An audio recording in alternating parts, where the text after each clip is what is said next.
বোকাজানেন আসাম ভয়েসৰ দৰ্শকলৈ স্বাগতম জনাইছোঁ। যোৱা কেইদিন ধৰি হৈ থকা খেৰণি ঘটনাৰ সম্বন্ধত আজি মুখ্যমন্ত্ৰী ডাঙৰীয়াই এক গুৰুত্বপূৰ্ণ বক্তব্য আগবঢ়াই আহোঁ শুনো। কোনেও শান্তিপূৰ্ণ আন্দোলনৰ কথা বেলেগ, হিংসাৰ জৰিয়তে সমস্যাৰ সমাধান নহয়।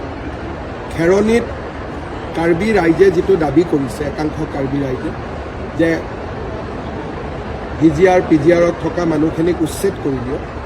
গুৱাহাটী উচ্চ ন্যায়ালয়ৰ স্থগিতাদেশ আছে, কোৰ্টক বাদ দিটো কোনেও কাম কৰিব নোৱাৰে।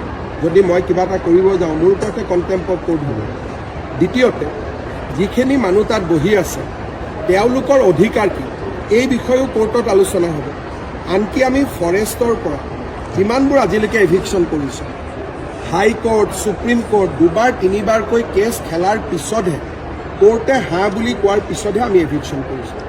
বহুত সময়ত মানুহে মোক কয় ইয়াত কৰি দিয়ক, তাত কৰি দিয়ক, তেতিয়া মই কওঁ লাহে লাহে, কাৰণ আইন আৰু আদালতক উপেক্ষা কৰি কোনো চৰকাৰে কাম কৰিব নোৱাৰে। এভিকশ্যন কৰিম বুলি ক'লেওতো পুলিচে কৰিব নোৱাৰে, কাৰণ কণ্টেম্প অফ কোৰ্ট তেওঁলোকৰ ওপৰত লাগিব। এই কথাখিনি কিয় বুজি পোৱা নাই বা বুজাৰ চেষ্টা হোৱা নাই, সেই বিষয়ে মই অপাৰক ক'বৰ কাৰণে, কিন্তু নিশ্চিতভাৱে যেতিয়া মই তেওঁলোকৰ লগত মুখামুখিকৈ কথা পাতিম, তেওঁলোকৰ মাজত যদি কিবা ভুল ধাৰণা আছে সেই বিষয়ে মই বুজি পাম। কিন্তু এতিয়ালৈকে সাধাৰণতে কোৰ্টৰ অৰ্ডাৰ থাকিলে বাকী মানুহবিলাকে জবৰদস্তি নকৰে। এই যোৱা দুদিনত হোৱা ঘটনাটো আমি চাব লাগিব, কিন্তু এতিয়া পৰিস্থিতি শান্তি হওক, তাৰ পিছত বিষয়টোৰ সম্পৰ্কে আমি পৰীক্ষা কৰিম।